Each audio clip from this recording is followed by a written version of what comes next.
Welcome to the podcast summary of Parks and Recreation Season 2. This one is about a TV season that figured itself out in public. Parks and Recreation's second season went from a shaky first impression to one of the sharpest comedies on TV, mostly by refining what was already there instead of blowing the whole thing up. The show got smarter about Leslie Knope, gave the rest of the cast real lives, leaned into politics without turning into homework, and somehow earned huge critical love while still struggling in the ratings. It's a pretty classic story of a show becoming itself. What's striking about Season 2 is that people often talk about it like a miracle recovery, because Season 1 had caught a lot of heat for feeling too much like The Office in a different building. But Michael Schur's explanation was a lot less mystical. He basically said the show didn't get sprinkled with magical fairy dust. They just got better at writing specifically for these actors, and better at making the characters flawed without making them exhausting. That mattered most with Leslie Knope. They made her more intelligent, less ditzy, and less relentlessly over the top, which let Amy Poehler play optimism as something grounded and capable instead of a cousin to Michael Scott chaos. Once that clicked, the whole show had a steadier center. Leslie still cared too much and barreled ahead, but now it felt purposeful and human, which is a lot easier to root for. Another big shift was that the series stopped treating everyone else like satellites orbiting Leslie. The story started using the whole ensemble, and suddenly the supporting cast had room to become memorable in their own right. Chris Pratt is maybe the clearest example. Andy Dwyer had originally been planned as a short-term character in Season 1, but the producers liked Pratt so much, they tossed that plan and made him a permanent cast member. That opened the door for some of the season's best relationship comedy.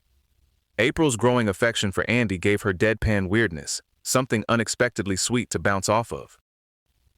Tom also got more shading after his green card marriage ended, and he found himself catching real feelings, which is a pretty good reminder that even the flashy guy in a peacock shirt can get blindsided. And Ron, of all people, got vulnerable when his ex-wives entered the picture. The show was clearly moving away from one-joke character sketches and toward people who could surprise you. Season 2 is also where Ron Swanson really turns into Ron Swanson. He became the breakout character, partly because the idea is so absurdly clean. A man running a government department who believes government should function as badly as possible. Nick Offerman's deadpan delivery made that philosophy land without any strain. Ron never seems like he's trying to be funny, which of course makes him funnier. What keeps him from becoming a cartoon is the relationship with Leslie. Their politics are miles apart. She believes public service can improve people's lives, and he basically sees government as a machine that should be left in the garage until it rusts. But they respect each other, and that gives the conflict a warm center. It's a much better engine for comedy than simple snark or contempt. The show also started building out Ron's personal mythology, especially his terror of both ex-wives named Tammy. It's ridiculous, but it also reveals something useful about the character. Even the most rigid ideologue can be emotionally hijacked. The season also got more confident about using Pawnee as a little satire factory. Instead of doing generic small-town silliness, it pulled in contemporary political and social controversies and filtered them through local bureaucracy. Pawnee Zoo is the standout example. On the surface, it's a dispute over naming animals, and underneath, it's clearly engaging with same-sex marriage. The episode ended up winning a GLAAD Media Award for Outstanding Individual Episode. Other stories drew on the arrest of Henry Louis Gates Jr. and on a councilman scandal modeled after Mark Sanford's 2009 affair. The writing was topical, but it stayed rooted in character and place, which kept it from feeling like a lecture with cutaway gags. Even the arrival of the state auditors, Ben and Chris, came out of real recession-era news about governments considering cuts and shutdowns to schools, parks, and public services. So the absurdity in Pawnee had some very real fiscal anxiety sitting underneath it. The Pitt storyline is a great example of the show learning what to let go of. It starts as this central civic project, almost like it might be the long-term spine of the whole series. Then in kaboom, they fill it and convert it into a lot. Because the writers got worried, viewers might think the entire show was literally about filling a pit. Fair concern, honestly. That decision opened the show up. Instead of circling the same municipal project forever, it could move into a wider range of stories and let Pawnee feel bigger. Even before it disappeared, the pit was already doing more useful work as relationship comedy than as infrastructure plot. Andy living in a tent in it, and later threatening a lawsuit, turned the whole thing into a very Andy way of trying to hold Anne's attention. It's a nice reminder that sometimes abandoning your original premise is exactly how a series gets more flexible and more alive. What makes this season especially interesting is the split between acclaim and audience size. Critics were almost ecstatic. Some called it one of TV's best comebacks, and some thought it was the best comedy on NBC's Thursday lineup, or at least right up there with The Office and 30 Rock. But the ratings really didn't follow.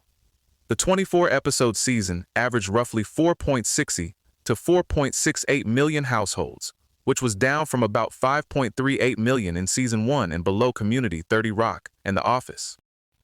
So Parks and Recreation became an early version of a show we now recognize immediately. Beloved by critics, cherished by its fans, and still a little commercially fragile. NBC eventually moved Season 3 to a mid-season return after putting Outsourced into the Thursday comedy block, which is the kind of programming decision that always sounds a little more confident in the boardroom than it does from the couch. Right at the end of the season, Adam Scott and Rob Lowe arrive as state auditors, Ben Wyatt and Chris Traeger, and that turns out to be huge. Their budget mission instantly expands the world beyond the Parks Department and beyond Pawnee's usual internal rhythms. Scott was considered the dream scenario pick for Ben, and was already being thought of as a likely regular and Leslie's eventual love interest. Lowe, meanwhile, had only been planned for a limited run before he signed on as a regular too. Their arrival also connects to Paul Schneider's departure as Mark. Mark reflected an earlier version of the show, where that character might move back and forth between government and the private sector, and where the romantic setup was built differently. What's impressive is that the series was willing to reshape its cast and its romantic architecture as it matured. A lot of shows cling to the blueprint, even when the blueprint's clearly not the best room in the house.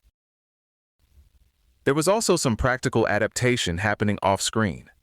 Amy Poehler's pregnancy led the producers to avoid writing a pregnancy into the story, and instead, they filmed continuously after Season 2 and banked 6 Season 3 episodes to work around her schedule. That's one of those behind-the-scenes decisions that quietly tells you how much TV is always balancing creative choices with logistical ones. They protected Leslie's arc and the fictional world without pretending real life stops at the studio door. Then NBC delayed Season 3 anyway, which created a long hiatus. Network executives argued the break might build anticipation instead of hurting momentum, which is a very network executive sentence. But in this case, the show's reputation was strong enough that the pause didn't erase what Season 2 had achieved. Season 2 of Parks and Recreation is a great example of a show not finding success by becoming unrecognizable, but by understanding itself better. It sharpened the characters, widened the world, trusted the ensemble, and made local government weirdly lovable. And yes, somehow a comedy about budget cuts, zoning headaches, and a giant pit became one of TV's warmest hangouts. That's not bad work for the Parks Department. This episode was generated by Podkey. Create your own at podkey.fm.